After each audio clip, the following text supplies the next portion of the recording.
빵의 N이 넷플릭스거든요. 여러분 그런 표상하는 단어를 너무 신뢰하지 마십시오. 정말 탈퇴하고 싶은데 탈퇴하는 방법을 몰라서 김프로 진짜 넷플릭스 싫어하네.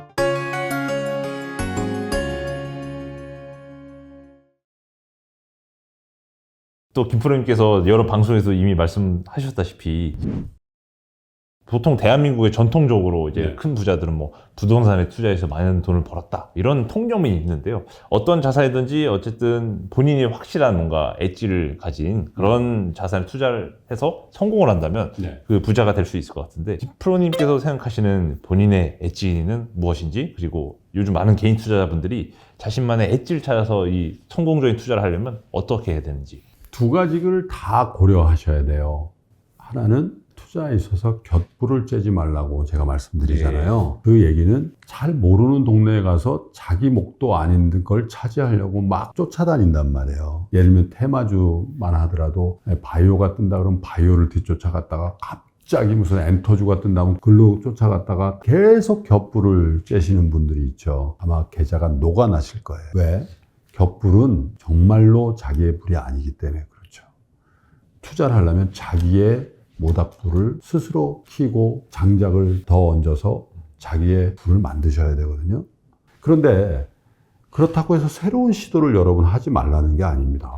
적어도 새로운 조류, 새로운 현상, 새로운 투자 아이템이 소개되었을 때 폐쇄적이지 않고 호방함으로 그걸 보셔야 된다는 거죠. 예를 들어서 인터넷 시대가 열렸을 때 누가 인터넷으로 이메일을 보내요? 이렇게 폐쇄적인 입장을 갖고 있었던 분과 어떻게 해서든 나 인터넷 환경에서 내가 얼리 어댑터가 돼야 되겠다라고 노력하신 분은 굉장히 큰 차이를 내시죠.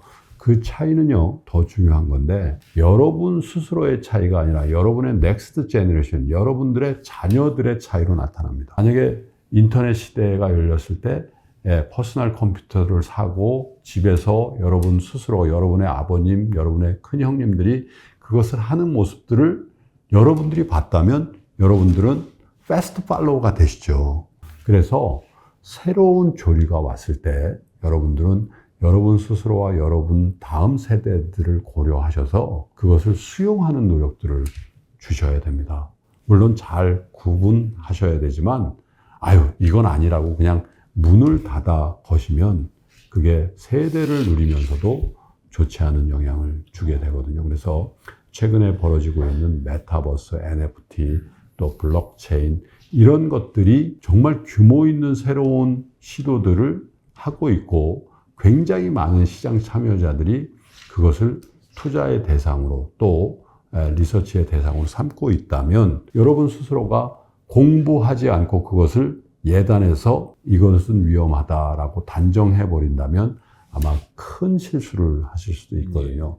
투자의 판단은 여러분의 몫이죠. 그러나 그 판단의 준거가 되는 것은 학습의 결과이셔야지 여러분 스스로의 그냥 무경험에서 나오는 그냥 예단 그리고 어떤 단정 이런 걸로 하시면 안 된다는 거죠.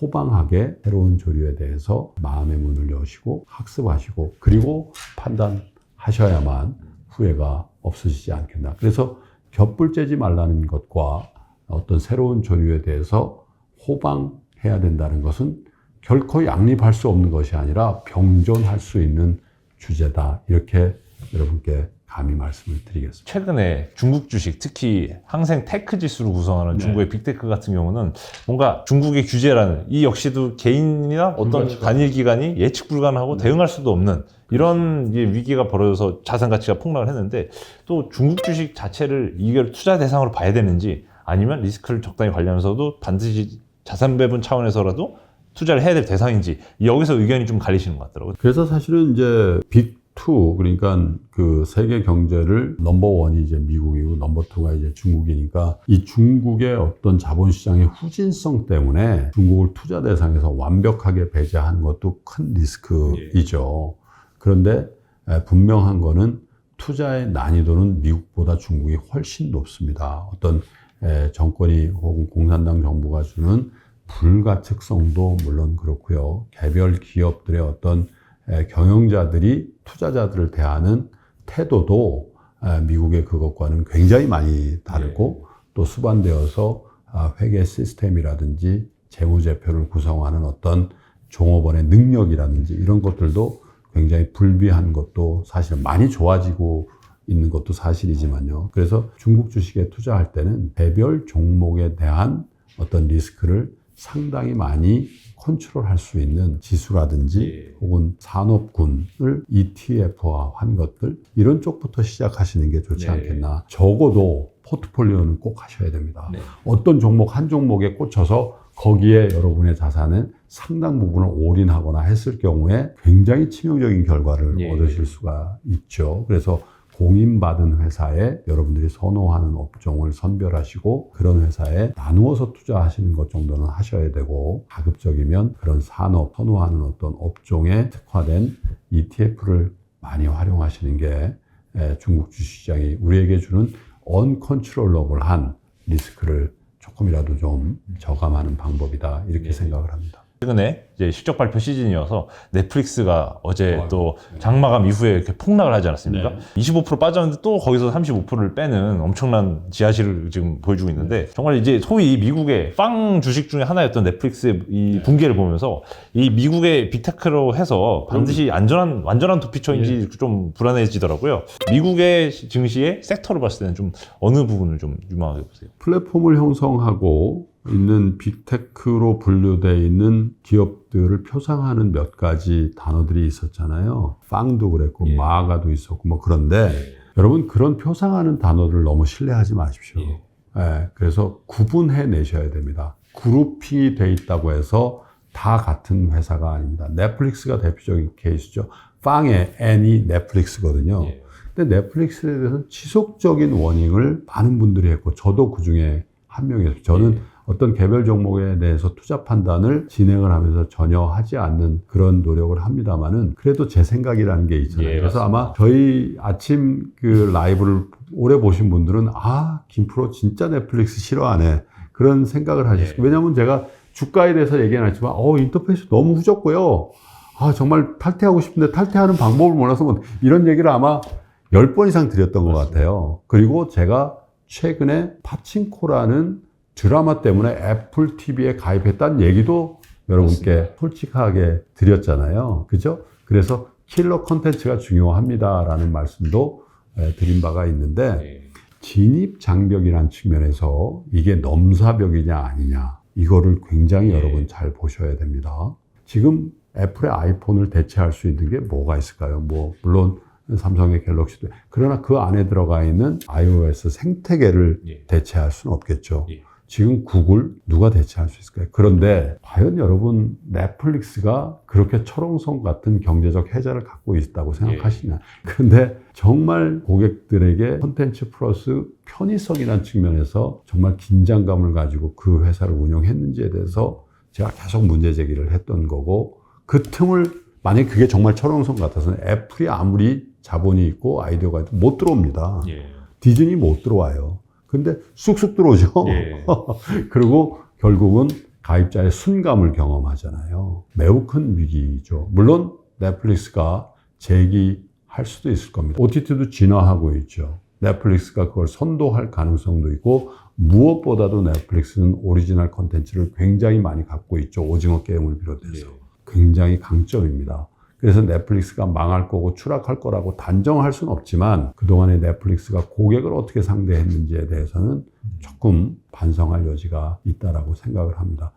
이런 비즈니스가 많습니다. 제가 갖고 있는 생각 중에 이번에 사명 변경을 한 페이스북도 그런 회사 중에 하나가 아닌가라는 생각을 저는 개인적으로 하거든요. 메타라는 새로운 개념의 서비스를 할 때까지의 페이스북이 온전할까? 저는 페이스북 5,000명의 친구를 가지고 있습니다만은 페이스북을 1시간 하고 나서 굉장히 뿌듯했던 경험을 요즘 못합니다. 페이스북을 하면 생각이 많아지고 우울해진다잖아요.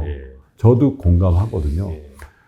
인류에게 정보를 주는 것도 중요하지만 행복감을 주는 밸류가 훨씬 더 큰데 페북이 그걸 주는지 모르겠어요. 행복감을 못 찾는 그 계정을 통해서 어마어마한 광고의 효과가 얼만큼 확장성을 가질까. 물론 저 페이스북 지금 팟이라는 말씀 아닙니다. 그런데 최근에 제가 듣는 얘기는 페이스북에서도 많은 직원들이 있다라고. 예. 더러는 복지도 줄인다는 얘기들도 들려오더군요. 물론 부활할 수도 있고 메타라는 서비스를 하면서 정말 훨씬 더 좋은 기업이 될 수도 있겠죠. 그러나 무한하지 않다.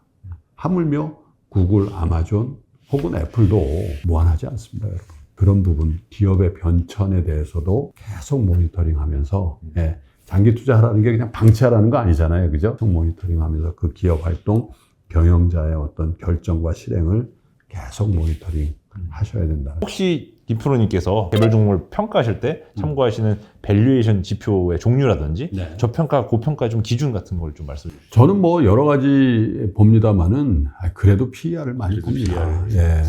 기업은요, 영리 추구를 하는 목적을 가지고 만들어진 결사체잖아요.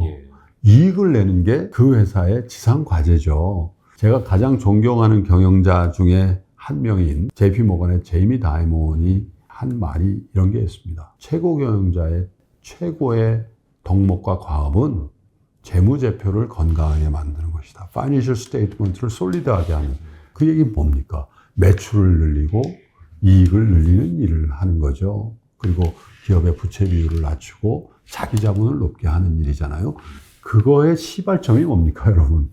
이익을 많이 내는 겁니다. 물론 합법적으로 해야 되고 사회적 책임을 다하면서 이익을 늘려야 되는 것도 기업인의 경영자의 책무죠. 그런데 많은 경우가 특히 스타트업 환경에서 많은 경영자들이 레버리지로 또 남의 펀딩을 통해서 기업을 확장하고 그것을 밸류에이션으로 활용하고 그렇게 하죠. 물론 그렇게 해서 성공하는 거대 유니콘들이 탄생하기도 하고 또 그런 분들이 참 많은 사회 공헌을 하는 것도 봅니다. 그러나 사실은 기업인의 경영자의 본질은 건강한 재무제표를 만드는 일이다. 이렇게 생각해서 그것의 가장 처음 단계인 PER 지표를 저는 가장 많이 봅니다. 자이언트 TV로 또 함께 해주셨는데 혹시 또 200만 구독자 돌파를 앞두고 저희가 또 콜라보 하실 계획이 있으신지? 그럼요. 디지털 콘텐츠의 성패의 근간은요, 콜라보에 있습니다. 그러나 건전한 콘텐츠들 간의 콜라보가 필요하죠.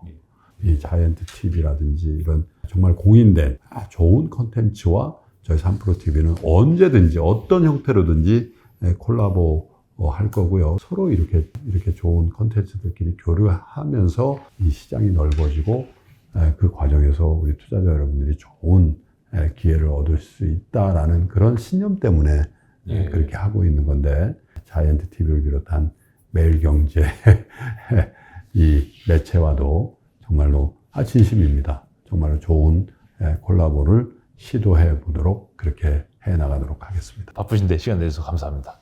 건전한 투자 문화 정착과 또 장기적으로 한국의 우수한 경영자를 육성하기 위해서 또 지금 이미 준비를 하고 계시고 3프로TV와 자이언트 TV 사랑 부탁드리겠습니다. 지금까지 안갑승 기자였습니다. 감사합니다. 감사합니다.